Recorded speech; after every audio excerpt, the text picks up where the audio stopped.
which just happens to be here, which is quite good. Hey. Right, what we're I going to thought do, you might like it. I'm going to go to the limits of my artistic ability now. Okay, I'm going to draw a stick person. That's I'd me. like, It's I'd me. like you all to draw I feel like a stick person in the middle of your sheet. You can do whatever you like. Somebody did an elephant once. I mean, whatever you want. And a little person. And underneath it, I just want you to write two little letters. M-E. It is me. Me. Now, me. Well, it could be me, or it could be you, or it could be this person that you're trying to reach, your customer, prospect, whatever you want to call them, the person that you want to end up buying your product or service. So, well, let's have a think about. Let's think about yourself. What sort of things have you been thinking about today? What's been on your mind today? Anyone got any? The weather. Right, the weather. So, okay, there's the weather. Did anyone think about their business today? Yes, I think Yeah. so. So we can put my business. Let's stick that somewhere around there. My business, my biz, whatever. Anyone think about their family today? Yeah. Yeah. Okay, so we can have my. I'm just doing a sort of focus group test on you to be sure that people really do think about these things. Sat nav. Your what? Sorry. Sat nav. Your sat nav. Yeah. Yeah.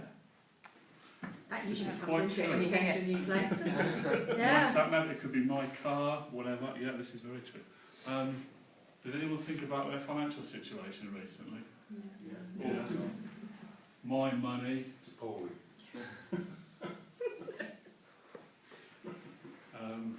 Angeline mentioned holidays. Anyone thought about their holidays lately? Forthcoming or past holidays? There you got my holidays. I can't write properly. I spend too much time typing on a computer. Anything else? Friends? My friends. There we go. Where's that? You said where's that? Ah, where? My computer? Yeah. Oh yeah, computer this My morning got crashed. computer. Again.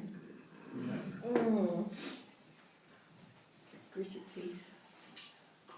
Any more? Any more random ones? Anyway. Food. Oh, my food. Yeah, my food. My food. Oh yes. Oh yes. Yeah. Come here. My what? Food. My house. People think about their houses. Oh yeah, I did Apartments, that. but yeah, my house. Let's put that one down there. Throwing money in the rain. Yeah, my hobbies or whatever. Yeah. Which also has, is my health as well, isn't it? It's all tied in with that. So you're starting to notice a bit of a pattern here, aren't we? Really. It's all about me. Yeah. So there we go. There's all the thoughts that go around in the average person's mind. And well, what are we trying to do with our businesses? We're coming in here with websites and adverts and I don't know, anything, brochures and your 40 seconds at the 4N meeting. A bit of social media. Yeah, social media, emails or whatever, all these different marketing platforms, and then we're trying to reach this person. We're trying to break through all these thoughts. That's what you're up against. So if you can actually make your message relate to one of these things, you're more likely to get in there. So, we've got my family. Like social media. Sorry? Right there, social media. Yeah, so if you were to say something like, are your family adequately protected, or something like that, and you're talking about selling insurance, well, you're far more likely to get through to them, rather than just a little message that's all about you trying to get there. I quite like that.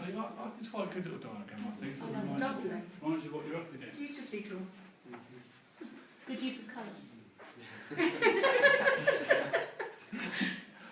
So if we're writing to this particular person, who's me, although we think of ourselves as me, probably the best word to use is that one.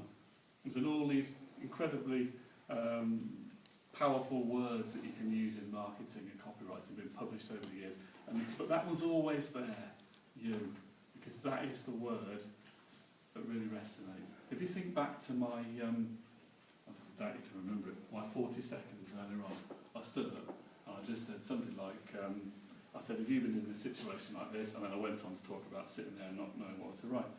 And immediately, as soon as I said that, everyone in this room started to think about themselves sitting at their own computer. So here I am talking to a room of people, and each of you started to personalise it, became about you individually. So that's where it starts to become a conversation. It's not just me talking to a room. I could have stood up here and said, hi, I'm Phil Smith, I'm a copywriter, I write words for websites, I write emails. Oh, would you have stayed engaged? I don't think so. But the thing is, see, this word's very powerful, but a lot of businesses forget to use it, and they end up using this one instead. We've been established since 1922. We're very proactive, we're very proud of our business, we're cutting edge, we create strategies to whatever. You've seen all this stuff written everywhere. So I like to weigh up the you to we ratio when you look at any piece of marketing. How much of it is actually about the person you're aiming at, how much is it about you? I think if you can get the you to we ratio to be a bit more like that, you'll be far better off than if it's... But we is much better than I. Well, it possibly is. Yeah, it's a sort of, but it's kind of a business equivalent, isn't it? Really, it's still sort of a bit like that person you get trapped talking to at a social event you can't get away from. You know. No, it's not. So, but this thing with the individual person is also very relevant when you start thinking. And look, I mentioned the blank screen. I think the best thing to do with the blank screen is get away from it, go and sit somewhere else, get out of sitting where you normally sit to be yourself in your business, and actually that in itself will help refresh your mind and help you think in a different way. And this is one person that you're writing to. You may have 100 customers that you're going to email. You may be so high profile that you have thousands of people looking at your website.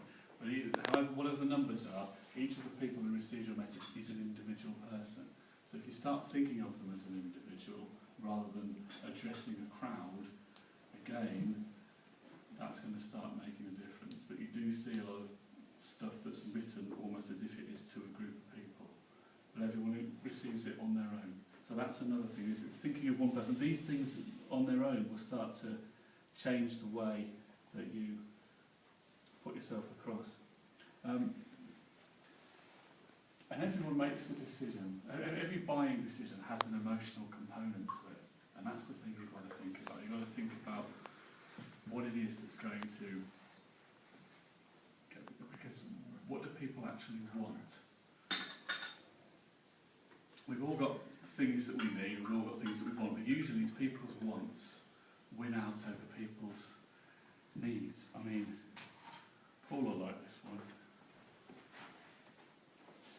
Because some people might say, why the hell would you spend all that money on buying one of these when you could have had something that does the same job for a fraction of the price? Why do people buy stuff that's more expensive? What is it? Like, is it a purely intellectual decision to buy some of these products? It isn't. There's an emotional component at the heart of all of them. And I know what's going to happen now, because it's going to